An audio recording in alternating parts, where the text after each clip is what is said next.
A chicken gets its head chopped off, and it doesn't die. Moreover, he keeps going for 18 months and even goes on a tour. Surprised? So was everyone in 1945, despite the fact that back then people were amazed by anything, as they were yet to invent the future.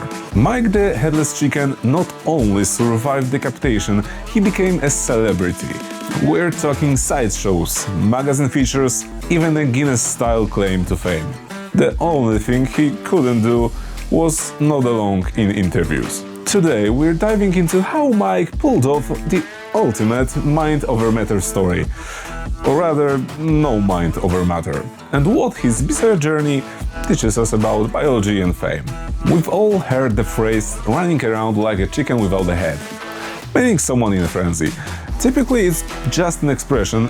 However, in September 1945, one Colorado farmer dinner plans went awry. Lloyd Olsen on Fruita, Colorado, was harvesting chickens for dinner. During this routine, he intended to keep more of the neck for his mother-in-law's satisfaction, as she liked them. It is one of the most profound expressions of love I've seen. The axe comes down, the head rolls, but in a twist, the chicken gets up and walks away. While this fact by itself is not that uncommon, after a moment it became apparent that this chicken was special. Unlike proper chickens, when he calmed down, he didn't drop dead. The animal was not only upright, it even tried to preen his feathers with a neck stump.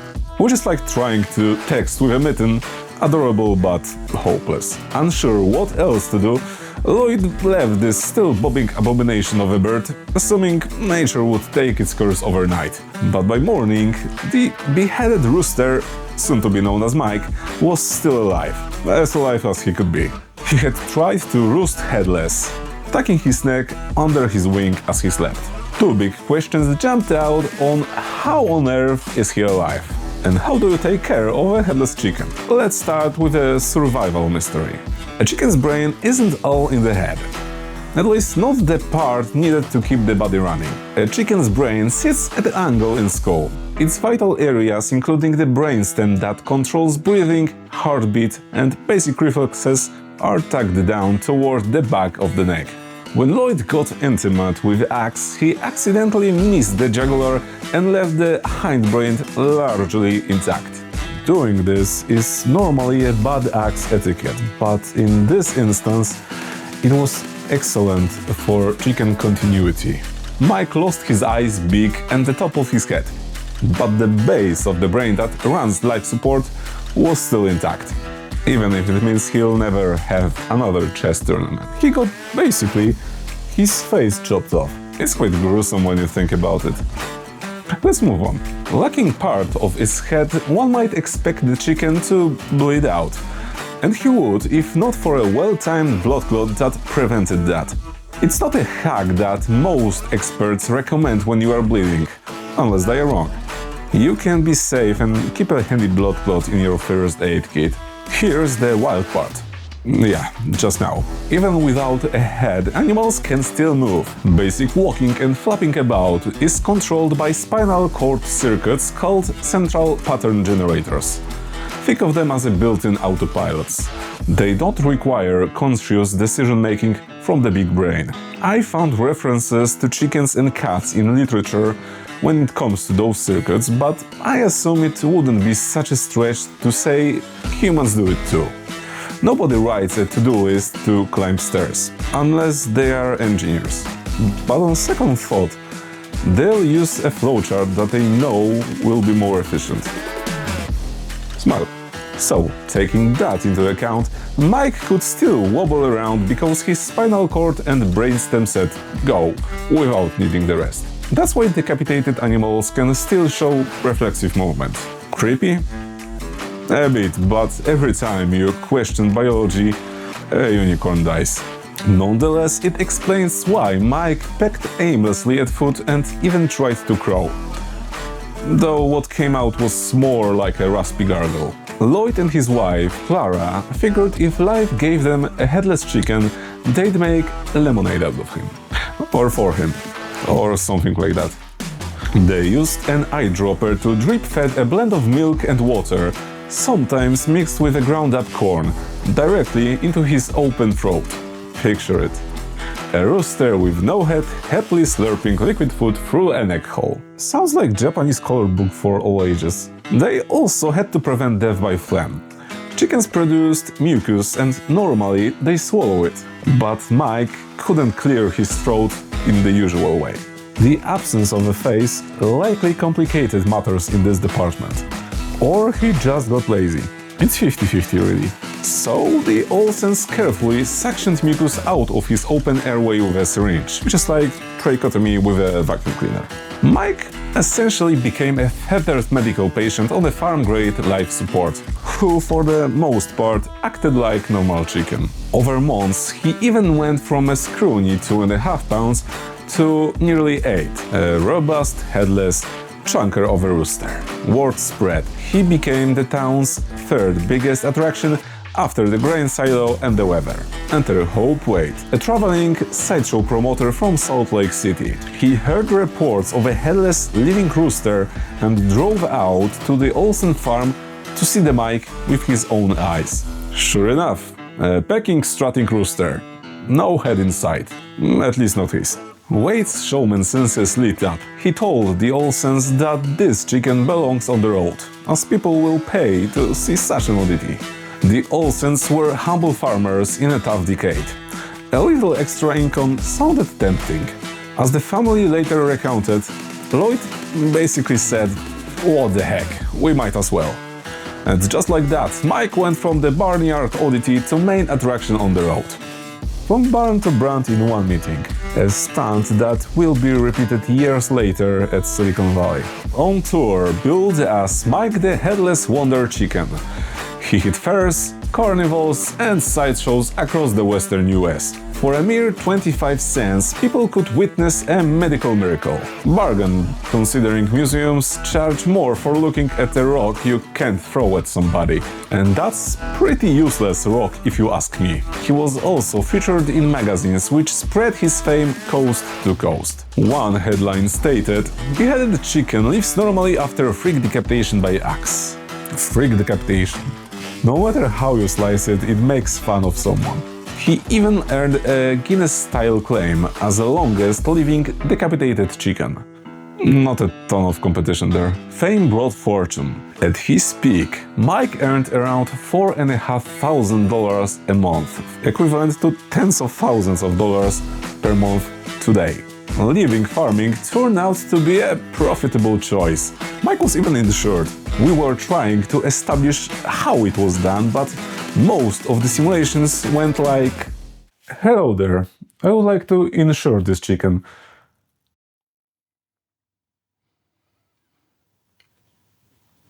No. The copycats inevitably followed. Inspired by the clang of coins, farmers around the country tried to create their own miracle birds. None lasted more than a day or two. One does not simply chop off chicken's head and get a golden goose. Traveling with Mike had quirks. The Olsens carried a small suitcase of supplies everywhere. The dropper, the feeding mixture and the all-important mucus syringe. Mike's daily routine was basically eat, tour, sleep. Not too bad, aside from lacking senses. He couldn't see or hear, but he seemed unfazed. Not like he could complain without a head. He would hop around unsteadily and even dance when prompted, which scientifically proves that all you need to dance is your spinal cord and a banger. So no more standing in the corner at your next tea party. Because Mike's head was gone, the Olsens preserved a different rooster's head to display beside Mike for showmanship. In photos you might see promoter Hope Wade or Lloyd holding a shriveled chicken head near Mike's neck stump. Supposedly Mike's head. A voodoo doll at most. Documented evidence ends here. The next two sentences are carnival hearsay. In reality, Mike's real head had likely been snatched and eaten by a farm cat shortly after the accident. So they used a stuntman and chopped off his head. Mike, blissfully unaware, became perhaps the only celebrity who didn't knew he'd lost his head. By late 1946, Mike had been living head-free for over a year. He'd grown famous enough that university scientists wanted a closer look. After stretches of touring, the Olsens allowed researchers to examine Mike, confirming that biology is weird. We covered that part near the beginning. Nothing, however, lasts forever. How did it end? In March 1947, about 18 months after his beheading, Mike and the Olsens were in Phoenix, Arizona, wrapping up another tour circuit. One night in their motel room, Mike started choking. The Olsens woke to the sound of him gurgling and realized his airway was blocked with mucus. Normally, not a big deal, they cleared his throat regularly. But this time, they were boned. They had accidentally left their feeding and suction kit somewhere at the previous day's show's site. Panicked, Lloyd tried to clear Mike's throat manually, but without proper tools, he couldn't manage it. In the early hours of March 17, 1947, Mike suffocated in that motel room.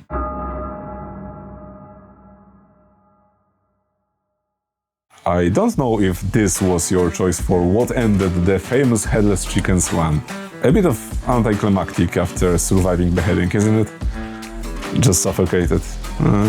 News of Mike's death marked the close of a singular chapter. Some newspapers reported it straight.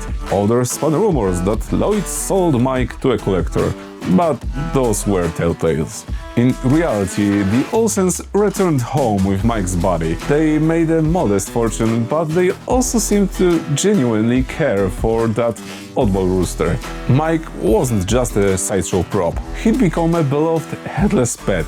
Not particularly surprising, seeing his value, but still. Lloyd would describe him as a robust... The fuck? Toyota Hilux is robust. Mike lived like Mike damn wanted, and Mike died like his ancestors wanted him to die. A robust chicken, a fine specimen, except for the fact that it lacks head.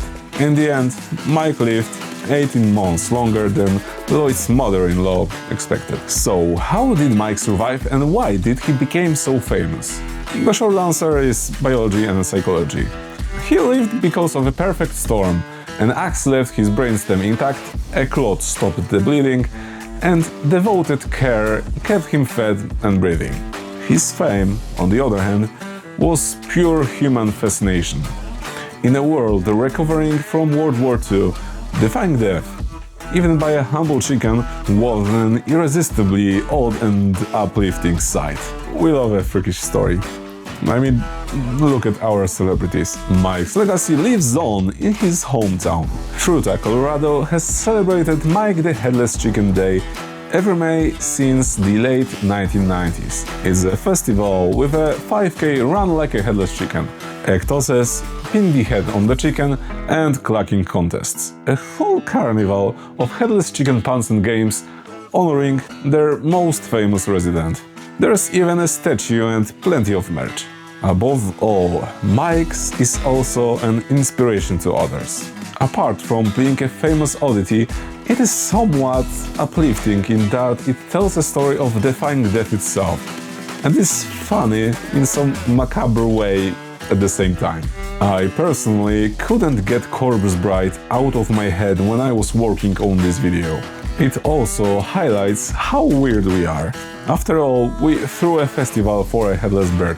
That's one of the reasons aliens avoid us. Support the channel by grabbing a Magic Mike t-shirt. If you want more wild stories, check out a tale about a man who planted a forest by himself. Give this video a thumbs up, subscribe, and let me know if there is another wild story you'd like me to make a video about. Sincerely, thank you for watching, and next time someone says you're running around like a headless chicken, say, good, there's hope. Basic walking and flapping and fucking up. Basic walking and flapping